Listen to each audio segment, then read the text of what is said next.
Assalamualaikum warahmatullahi wabarakatuh. Apa kabar ananda-anandaku semua?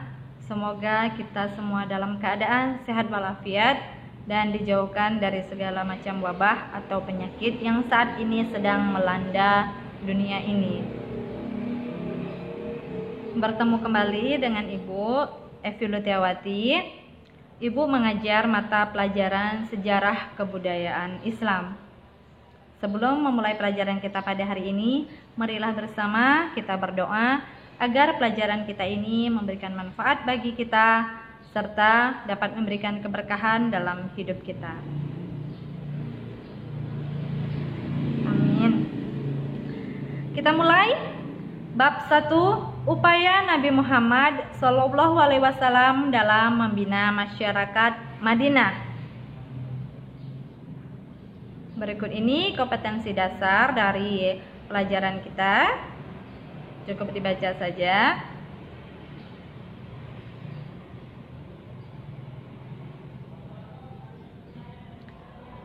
Upaya yang dilakukan oleh Nabi Muhammad dalam membina masyarakat Madinah itu meliputi 4 bidang. Jadi yang dibina oleh Rasulullah di Madinah itu mencakup 4 bidang. Yang pertama yaitu pembinaan di bidang agama, yang kedua pembinaan di bidang sosial, yang ketiga pembinaan di bidang ekonomi, dan yang keempat atau yang terakhir adalah pembinaan di bidang pertahanan.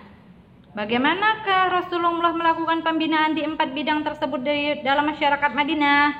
Mari kita simak penjelasannya.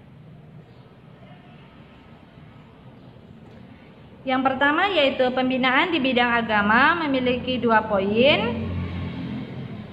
A. Membangun masjid. Adakah yang tahu gambar di bawah ini masjid apa? Mari kita simak. Nabi membangun masjid untuk tempat beribadah, bukan hanya ibadah sholat, namun juga untuk kegiatan ibadah lain seperti kegiatan dakwah dan pengajaran agama, bermusyawarah tentang urusan umat, dan sebagainya. Masjid yang pertama kali dibangun oleh Nabi Muhammad SAW ketika sampai di Madinah adalah Masjid Nabawi. Jadi awalnya itu Masjid Nabawi waktu dibangun belumlah semegah ataupun seindah yang saat ini.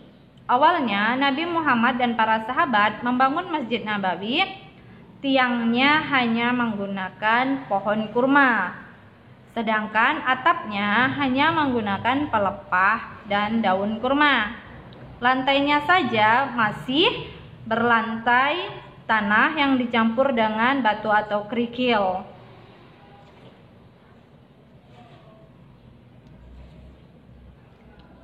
Poin B dari pembinaan di bidang agama yaitu menyebarkan agama atau berdakwah.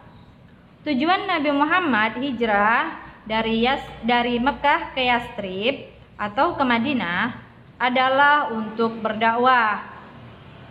Jadi, kota Madinah itu dulunya bernama Yastrib. Lalu setelah Nabi Muhammad hijrah dari Mekah sampai ke Yastrib, Nabi Muhammad mengganti nama Yastrib menjadi Madinah. Untuk itu, sesampainya di Yastrib, beliau menyampaikan dan mengajarkan agama Islam kepada umat manusia. Kegiatan pengajaran ini dilakukan oleh Rasulullah dan para sahabat yang dipusatkan di masjid dan di rumah-rumah penduduk.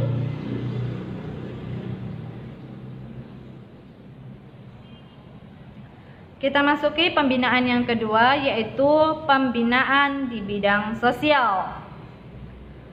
Pembinaan masyarakat Madinah di bidang sosial antara lain sebagai berikut. Yang pertama, melakukan pernikahan antara kaum Ansor dan kaum Muhajirin.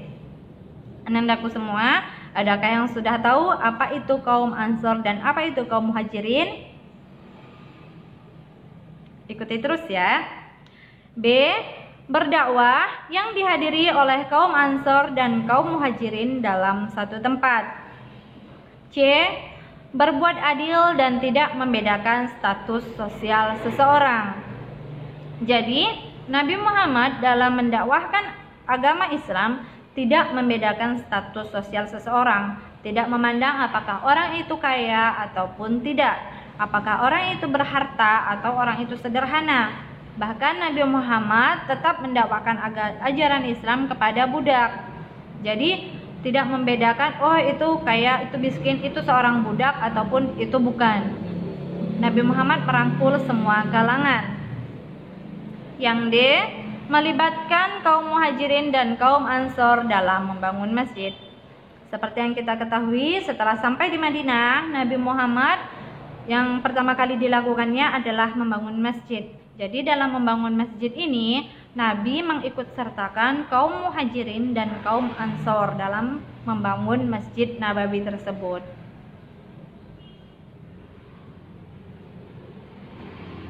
Berikut pengertian dari kaum muhajirin dan kaum ansor. Kaum muhajirin adalah kelompok orang yang ikut hijrah atau pindah bersama Rasulullah SAW dari Mekah ke Madinah. Sedangkan kaum ansor adalah kaum penolong. Mereka ini orang-orang Madinah, orang-orang asli Madinah yang mau menolong atau membantu kaum muhajirin.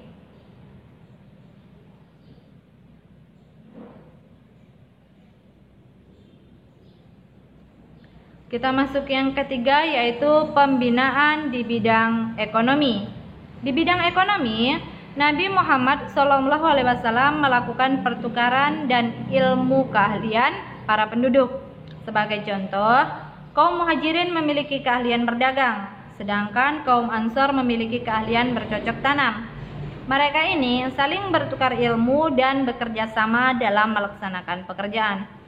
Seperti yang kita ketahui, kaum muhajirin adalah penduduk asli Mekah yang ikut pindah bersama Rasulullah ke Madinah.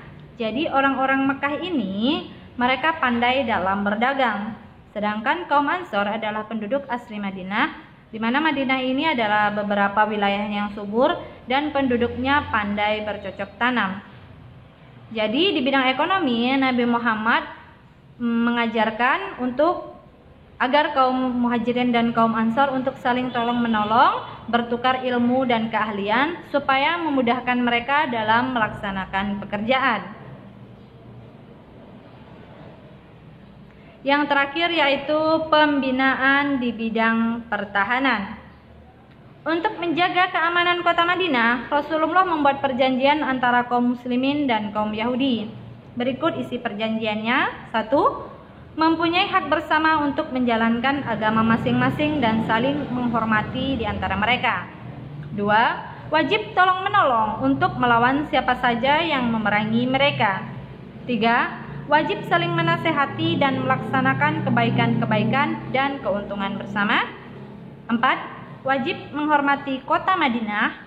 5. Jika terjadi perselisihan harus diserahkan kepada Allah Subhanahu wa taala dan Rasulnya, yaitu Nabi besar Muhammad SAW. 6.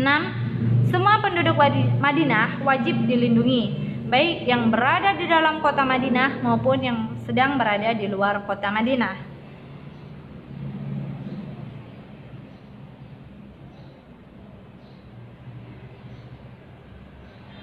Demikianlah pelajaran kita pada hari ini. Semoga kita dapat mengambil ibrah dan mengambil hikmah dari apa yang telah dilakukan Rasulullah SAW dalam membina masyarakat Madinah. Kata mutiara kita pada hari ini yaitu, barang siapa yang menempuh satu jalan untuk menuntut ilmu, maka Allah Subhanahu wa taala akan memudahkan baginya jalan menuju surga. Hadis riwayat Muslim. Sekian dan terima kasih. Wassalamualaikum warahmatullahi wabarakatuh.